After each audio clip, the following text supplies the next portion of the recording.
Student, हमारा chapter चल रहा है वेक्टर अलजेब्रा, जिसके अंदर अभी तक हमने 10.4 एक्सरसाइज के क्वेश्चन नंबर 6 तक कंप्लीट किया था पिछले लेक्चर में। हम क्वेश्चन नंबर 7 से अब स्टार्ट कर रहे हैं। क्वेश्चन नंबर 7 क्या दिया गया है आपको? Let the vector A B C B given us. आपको ए बी सी तीन वेक्टर दिए गए हैं इस प्रकार से, देन शो डेट आपको ये शो करना है। अब देखिए, अगर ये शो करना है तो हमें क्या चाहिए? ए क्रॉस बी चाहिए, फिर ए क्रॉस चाहिए, ए क्रॉस बी चाहिए, ए क्रॉस सी चाहिए। तो इन सभी को हमको बारी बारी से हम यहाँ पर निकालेंगे। तो देखिए, गिवन में जो आपको दिया गया है वो हम लिख लेंगे। तो गिवन आपको क्या दिया गया है? वेक्टर ए दिया, वेक्टर बी दिया, वेक्टर सी दिया। तो आप यहाँ लिखेंगे गिवन। वेक्टर ए क्या दिया है? A1I, A2J, A3K। इसी प्रकार से वेक्टर बी आपको दिया है B1I cap, B2J cap, B3K cap. और वेक्टर सी आपको दिया है C1I cap, C2J cap, C3K cap. ये आपको दिए गए हैं तीनों वेक्टर। अब सर्वप्रथम हम देखें, अगर इसकी बात करें, मैं LHS की बात करता हूँ, तो LHS में मेरे को B क्रॉस C चाहिए। ठीक है, क्या चाहिए? B क्रॉस C नहीं है, यहाँ पे क्या है? B plus C। तो B प्लस C निकालूंगा सबसे पहले मैं। Now vector B plus vector C, दोनों को ऐड कर लीजिए। मैं डायरेक्टली ऐड कर रहा हूँ, इन दोनों को ऐड करना है आपको। किस को? B और C को। तो I के साथ I वाला ऐड करेंगे तो B1 plus C1I cap, B2 plus C2J cap, और ये हो जाएगा आपका B3 प्लस C3K कैप। ठीक है, अब इसकी सहायता से, ये हमारे पास B प्लस C आ गया। अब इसकी सहायता से हम निकाल सकते हैं A cross B plus C निकाल सकते हैं। ठीक है, तो क्रॉस प्रोडक्ट हमें पता है कैसे करते हैं। मैट्रिक्स फॉर्म में लिख लेते हैं I cap, J cap, K cap. A के लिए आप क्या लिखेंगे? A1, A2, A3। और B प्लस C में क्या आ गया आपके पास? B1 plus C1, B2 plus C2, B3 plus C3। ठीक है, अब क्रॉस प्रोडक्ट करेंगे तो I के लिए जब करेंगे तो A2 का इसमें होगा, तो हम लिख देंगे इसको directly A2 B3, direct multiply कर रहा हूँ मैं, A2 C3। A3 का होगा तो minus A3 B2 minus A3 C2। किसके लिए हो गया? I के लिए हो गया। ठीक है, फिर होता है आपका माइनस J के लिए जब हम करेंगे तो क्या करेंगे? J के लिए होगा A1 का करेंगे तो A1 B3 A1 C3। ठीक है, A3 का करेंगे तो माइनस के A3 B1 minus A3 C1। ये किसके लिए हो गया? J के लिए हो गया। इसी का नीचे पार्ट कर रहा हूँ मैं Q के लिए। फिर होता है प्लस K के लिए जब करेंगे तो A1 का होगा तो A1 B2 A2 C2, A1 C2 minus A2 B1 minus A2 C1। ठीक है, किसके लिए हो गया? ये K के। इसको दे देंगे हम इक्वेशन नंबर फर्स्ट। ये क्या निकल के आ गया हमारे पास? LHS चाहे तो आप इसको लिख सकते हैं। ये क्या है आपका? LHS। अब हम RHS की बात करेंगे। तो RHS में आपको A क्रॉस B चाहिए और A क्रॉस C चाहिए, और फिर दोनों को ऐड करना है। तो इसी प्रकार से हम इसको करने की कोशिश करेंगे। सबसे पहले मैं निकाल लेता हूँ यहाँ पर A cross B। A cross B निकालेंगे तो I J K। A के लिए आप लिखेंगे A1 A2 A3, B1 B2 B3। Cross product करेंगे I के लिए तो क्या आ जाएगा? A2 माइनस के A2 B3 minus A3 B2। किसके लिए? I के लिए। फिर माइनस J के लिए जब करेंगे तो क्या होगा आपके पास? A1 B3 माइनस के A3 B1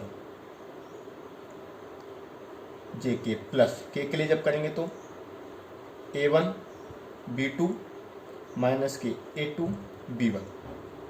ये हो गया आपका K के लिए। यहाँ तक आपको समझ में आया होगा। अब हमें क्या चाहिए? A क्रॉस B चाहिए। तो A क्रॉस B मैं यहाँ निकालता हूँ। ये हो गया आपके पास A cross C I J K, A1 A2 A3 C1 C2 C3। ठीक है, करते हैं हम इसका मल्टीप्लिकेशन। तो क्या आ जाएगा आपके पास, आई के लिए जब करेंगे तो A2 C3 A3 C2, आई के माइनस जे के लिए करेंगे तो A1 C3 minus A3 C1 जे के, प्लस के लिए करेंगे तो क्या आ जाएगा आपके पास A1 C2 minus A2 C1 के। अब क्या बोलता है, इस मल्टीप्लिकेशन होने के बाद वो बोलता है कि इन दोनों को ऐड कर रहे हैं हम यहाँ पर। तो आप चाहे तो इसको इक्वेशन नंबर आप दे सकते हो सेकंड, और इसको दे सकते हो आप थर्ड। यहाँ लिख देंगे सेकंड प्लस थर्ड, दोनों को ऐड कर दीजिए। जब दोनों को ऐड करेंगे तो क्या मिलेगा हमारे पास यहाँ पर A plus B cross plus A cross C, दोनों को ऐड करेंगे तो A प्लस B की वैल्यू हमारे पास है। तो दोनों को ऐड कर रहा हूँ मैं डायरेक्टली, आई के साथ आई ऐड कर दूंगा, है ना। तो कैसे ऐड करेंगे अब ध्यान से देखिए आप, यहाँ प्लस में लिखा हुआ है तो प्लस वाला पहले लिखेंगे हम। क्या लिखते हैं A2 B3, और यहाँ आई में प्लस वाला क्या है आपके पास A2 C3। फिर यहाँ माइनस में देखेंगे हम A3 B2, और यहाँ माइनस में आपके पास A3 C2। ये ऐड किया हमने आई वाले कंपोनेंट को। ठीक है, पहले प्लस वाले ले लिए, उसके बाद हमने माइनस वाले ले लिए। इसी प्रकार से अब किसके लिए बात करेंगे, देखो दोनों जगह माइनस लगा हुआ है ना, दोनों जगह माइनस लगा हुआ है तो हम क्या लगा देंगे यहाँ पर माइनस। अब ऐड करेंगे वापस प्लस वाला, तो यहाँ पे क्या है A1 B3, यहाँ पर है A1 C3।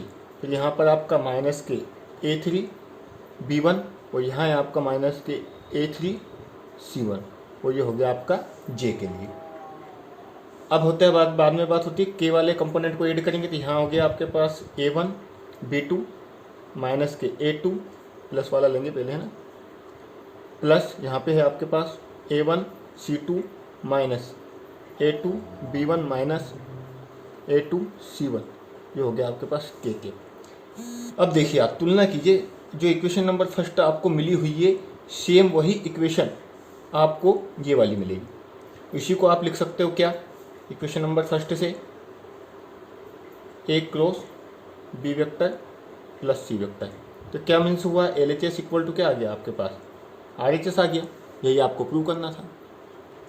क्वेश्चन नंबर 8 देखेंगे क्या लिखा हुआ है, either A vector equal to 0 vector B equal to 0 then A vector cross B vector equal to 0 is that converse true. क्या इसका अपोजिट ट्रू है। Justify your answer with example, एक example की सहायता से जस्टिफाई करना है। देखिए ये तो हमें सबसे पहली बात है, अगर दोनों वेक्टर में से कोई भी अगर 0 होगा तो क्रॉस प्रोडक्ट भी क्या होगा 0 होगा, ये हमें पहले से पता है। तो सबसे पहले हम लिखते हैं यहाँ पर गिवन क्या दिया है आपको, इफ अगर वेक्टर ए आपके पास 0 है और वेक्टर बी आपके पास 0 है, तो स्वाभाविक बात है ए क्रॉस बी वेक्टर भी क्या होगा 0 होगा। हम एक एग्जाम्पल लेते हैं इसकी सहायता से, इसको देखते हैं कि इसका कन्वर्स ट्रू है अथवा नहीं। तो हमने वेक्टर ए ले लिया आपके पास आई के प्लस जे के, और वेक्टर बी आपने ले लिया आई के माइनस जे के। दो वेक्टर आपने इस प्रकार से ले लिए। अगर मैं मैग्नीट्यूड निकालूं तो मैग्नीट्यूड ऑफ वेक्टर ए अगर मैं निकालूंगा तो क्या आ जाएगा 1 स्क्वायर कितना आ जाएगा √2। इसी प्रकार से मैग्नीट्यूड ऑफ बी भी कितना आ जाएगा आपके पास √2 ही आ जाएगा। मैग्नीट्यूड ऑफ ये भी आपके पास क्या आ जाएगा √2। यहाँ हम इसको 2i ले लेते हैं, इसको भी 2j ले लेते हैं। अगर ऐसा ले ले तो आपके पास मैग्नीट्यूड क्या मिलेगा 2 स्क्वायर प्लस 2 स्क्वायर, ठीक है, कितना हो जाएगा आपके पास 8। ठीक है, 0 नहीं लेना है आपको, कुल मिला के दो वेक्टर लेना है, 0 नहीं होना चाहिए। तो हम निकालते हैं यहाँ पे देन ए क्रॉस बी। हमने मैग्नीट्यूड 0 नहीं है, मतलब आप ए और जो आपके पास ए वेक्टर और बी वेक्टर वो 0 नहीं है।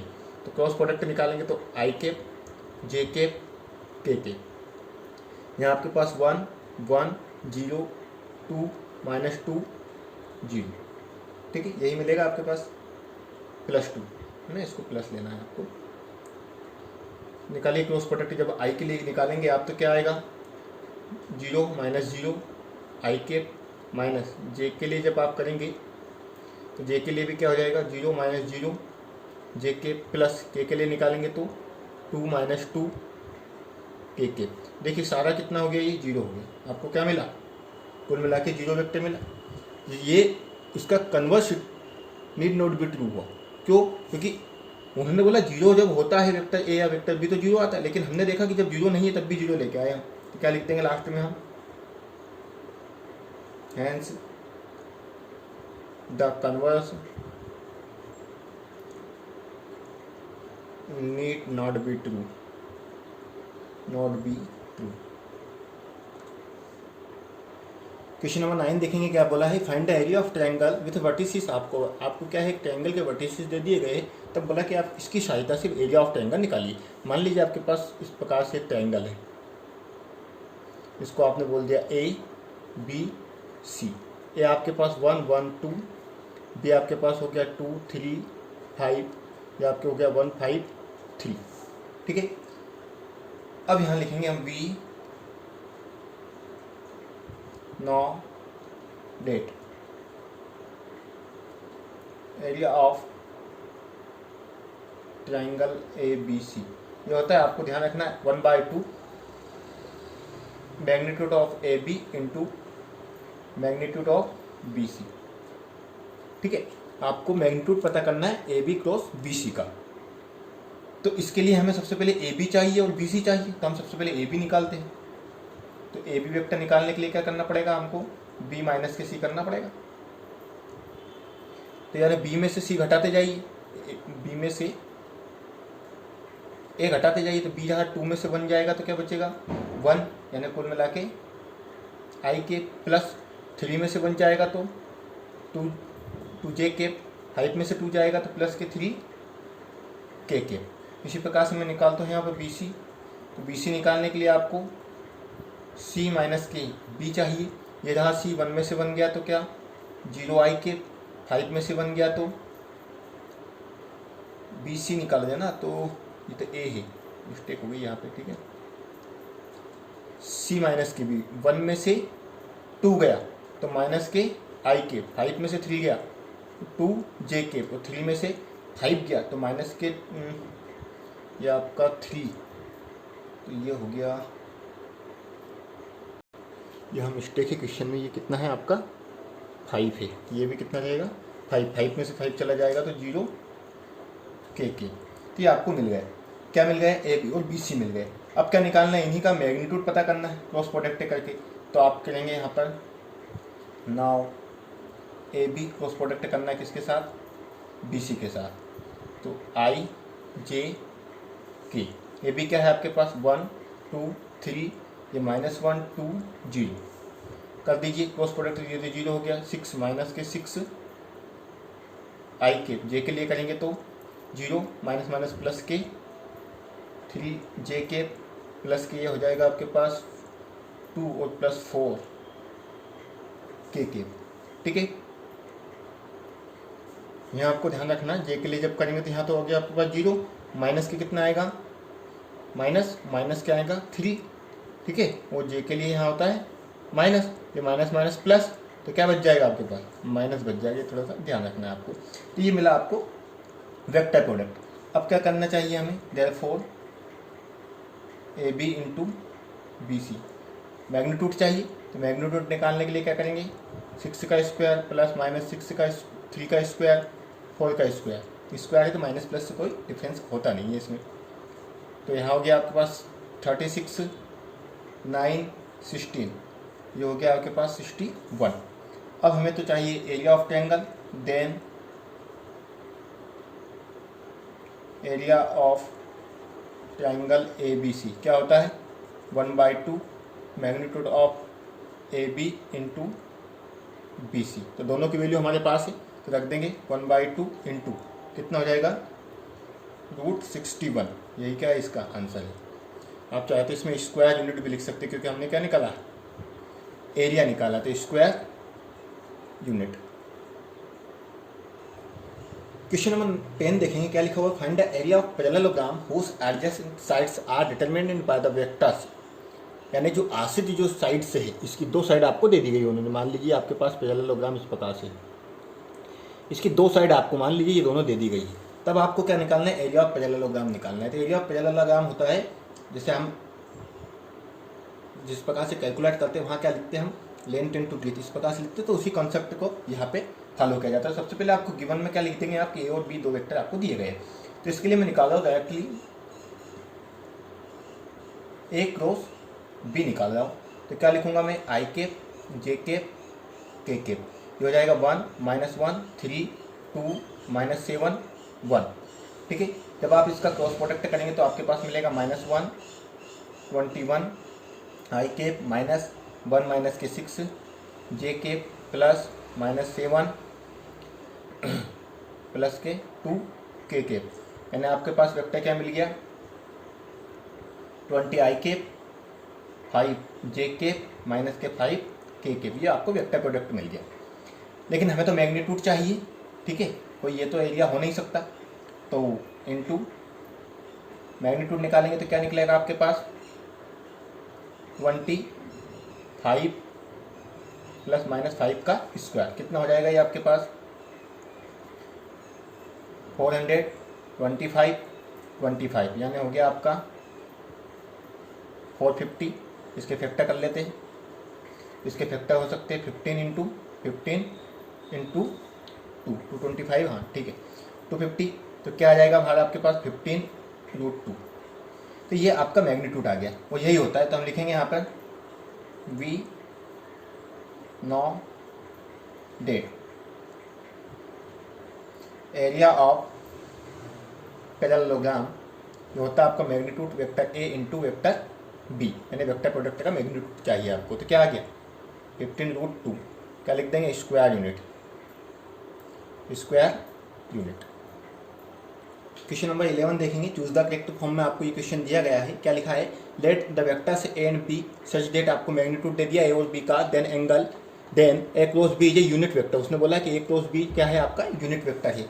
If the angle between A and B, तब आपको ए और बी के बीच का एंगल पता करना है। तो यहाँ लिखेंगे हम, ये तो हम जानते हैं, क्या जानते हैं, we now that A cross B होता क्या है, क्या होता है, magnitude of A magnitude of B vector sine theta N के। ठीक है, अब उसने बोला ये यूनिट वेक्टर है, उसने बोला यूनिट वेक्टर है, तो हम इसकी जगह पे वन रख देंगे। इन दोनों की वैल्यू आपको दी गई है 3 इंटू √2/3 साइन थीटा, और एन क्या होता है, ये तो यूनिट वेक्टर ही होता है। 3 से 3 कैंसिल हो जाएगा, 2 में आ जाएगा। तो क्या आ गया 1/√2, सामने क्या चल रहा है, साइन थीटा। थीटा की किस वैल्यू के लिए 1/2 होता है, थीटा इक्वल टू लिख देंगे हम π/2। π/2 पे क्या होता है, 1π/2 किस पर होती है वैल्यू, π/4 पर होती है। 45 पे क्या होती है, 1/√2 होती है। तब आपका इसका बी वाला ऑप्शन सही होगा। क्वेश्चन नंबर 12 देखेंगे, ये भी आपको चूज द करेक्ट ऑप्शन के फॉर्म में दिया गया है। एरिया ऑफ रेक्टेंगल, क्या करना है, एरिया ऑफ रेक्टेंगल निकालना है विद पोजीशन वेक्टर। ये कौन से, आपको वर्ड का ध्यान रखना है। अब इस बार बोला गया कि पोजीशन वेक्टर है, ना कि वर्टिसिस से। तो पोजीशन वेक्टर है तो हम लिखेंगे इसको किस प्रकार से लिखते हैं, हम पहले ही पढ़ चुके हैं पोजीशन वेक्टर क्या होता है। तो जब पोजीशन वेक्टर दिए गए तो मतलब OA आपको दिया गया है, क्या दिया गया है, माइनस के आई केप प्लस 1/2 जे केप 4 के केप। इसी प्रकार से OB आपको दिया गया है पोजीशन वेक्टर के रूप में। तो ये आपके पास आई केप 1/2 जे केप 4 के केप। OC आपको दिया गया है आई केप 1/2 जे केप 4 के केप। OD वेक्टर आपको दिया गया है माइनस आई केप माइनस 1/2 जे केप 4 के केप। ये पोजीशन वेक्टर आपको दिए गए। अब हमने देखा है पहले भी, एरिया ऑफ रेक्टेंगल क्या हो जाएगा, दो साइड का हम क्या करेंगे, मैग्नीट्यूड निकाल लेंगे। दो साइड का क्रॉस प्रोडक्ट करके क्या निकाल लेंगे, मैग्नीट्यूड निकाल लेंगे। सबसे पहले निकालता हूँ मैं AB। तो AB कैसे निकलेगा, B में से A माइनस करना पड़ेगा। तो -1 और -1 मिलकर कितने हो जाएंगे, ये आपको हो जाएगा -1